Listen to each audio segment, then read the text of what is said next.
Stuart Scheller, the Marine that called out the role of the military-industrial complex in the war in Afghanistan, who tried to whistleblow on the level of ineptitude, corruption and incompetence he saw out there as a service person, has been temporarily perhaps jailed as a result of speaking out. He's in jail now, so it's easy to sort of assume that if you speak out about corruption, you might go to jail, particularly if it's the American military. And if the price of telling the truth is prison, what does that tell you about our system? We just keep repeating the same mistakes. This amalgamation of the economic slash corporate slash political slash higher military ranks are not holding up their end of the bargain.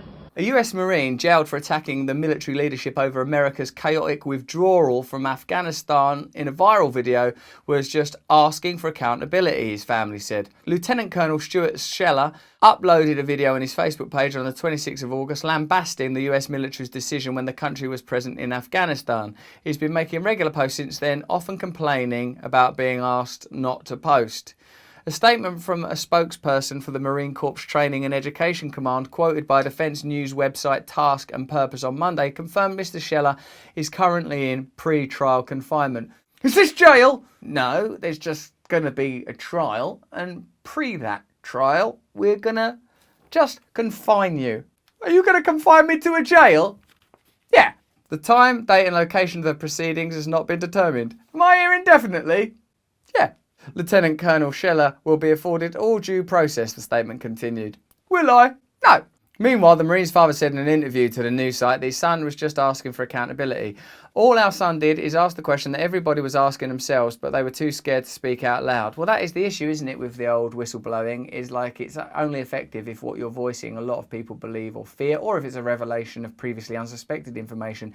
The reason I think it's so important that you comment in the comments below here is because a lot of ex-service people comment in these videos. In particular, one service person said that they believed that Lieutenant Colonel Stuart Scheller acted irresponsibly because the military is its own set of rules. And in a way, I completely respect that. You know, once people are in a uniform, once they're within that organisation, they are literally being asked to operate within a context that is separate from civilian life, as this whole different set of prerogatives and protocols and rules and stuff. But I feel that there are some ideas that transcend that. Also, aren't there, and is there a requirement for, I'm asking you this more than telling you, a set of universal principles that we all have recourse to do with honour, integrity and telling the truth. And if someone's operating under that kind of higher law, I feel like, you know, it's not like he was selling off army boots and gun cartridges on the side. Like, hang on a minute, mate, that's out of order, you're abusing your role. It's like he's like, this is so bad that I'm going to have to transgress these principles because a higher principle is in order. I mean, in fact, the whole notion of whistleblowing is predicated on that, because presumably any whistleblower at some point signed a contract saying, don't fucking spill the beans about our crazy antics down at NSA or wherever it is, haven't they? So the truth is that I think that it's a requirement that you have to break that particular bond. And obviously the decision that our man made was, nah, this is too important not to speak out against. They had a gag order on him and asked him not to speak, the father said. He did, and they incarcerated him. They don't know what to do with him. If you look at what Julian Assange famously said about the Afghan war. Because the goal is not to completely subjugate Afghanistan. The goal is to use Afghanistan to wash money out of the tax bases of the United States, out of the tax bases of European countries, through Afghanistan and back into the hands of a transnational security elite. That is the goal, i.e. the goal is to have an endless war, not a successful war. Well, that sort of tells you precisely what was happening and tallies entirely with what our man here said.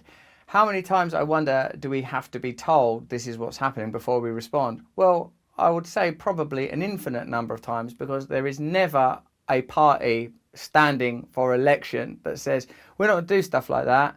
We are not going to do it. We're going to end lobbying. We're going to end this kind of corruption. We're going to break down the relationships between big business and government. We're going to make the government's primary focus you. There might be instances where big business is necessary and required for sort of production, but we certainly won't be engaging in the kind of overproduction and fetishization of objects that we currently have that leads to an unnecessary manufacture of things that you don't need and leads to unnecessary 2-decade-long wars that cost thousands and thousands of people from all sides their lives simply to keep people in pocket. We'll ban that stuff on day one. Vote for me. You know, like if someone says that, great. But people don't say that because the whole system requires that for its own preservation that there's no alternative to it. So now we know the truth. That's what the Afghan war was about.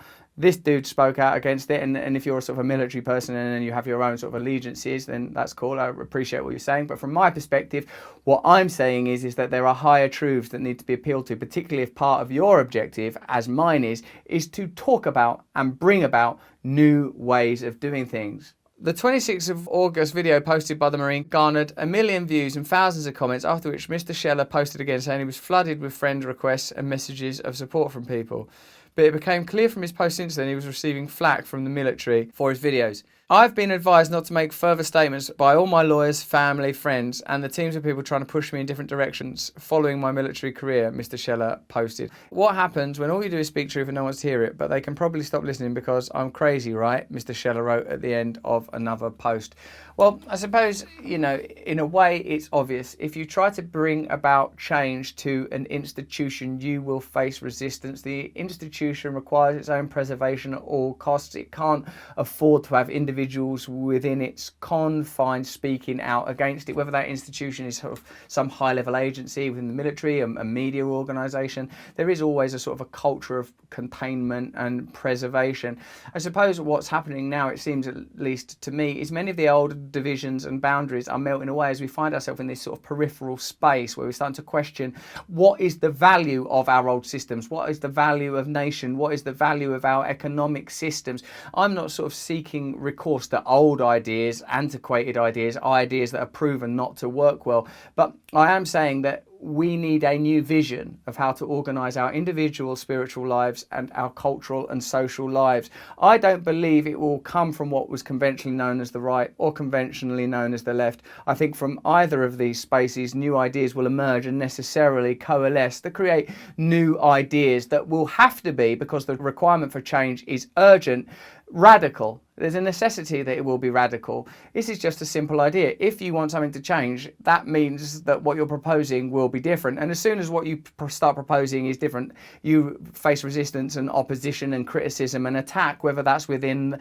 the context of former Lieutenant Colonel Stuart Scheller, or if you're speaking about media culture, government corruption, big business, the relationship between big pharma and media and government. As soon as you start pointing stuff out, eventually a sign that you're getting some traction is people start to criticize you as an individual. That means that you have now started to convey truth to a point where people want to attack you along with those ideas. So I would say that what our man there's done is significant and meaningful, but he is of course taking some pretty significant and powerful forces to task, and historically they don't lay down quietly in that situation. And as they used to say in the old days, don't get into an argument that buys their ink by the barrel and their paper by the forest, you know, like, and these days of course the mediums may have changed, but the ideology certainly has in many ways stayed the same. Propaganda is more powerful than ever. If you want to comment on this story, if you think I've missed something, if you want to sort of break down a little bit of the military side, because I know a lot of you are ex-service people, hit me up in the comments below, give us a thumbs up, subscribe to this channel, sign up to my mailing list at russellbrand.com. It's just one click away from a direct connection between us. Also, if you like this video, have a look at this one. This is obviously on similar themes, and have a look at this if you want to chill out and meditate. Subscribe to my Awakening channel as well. Thanks very much for staying with us.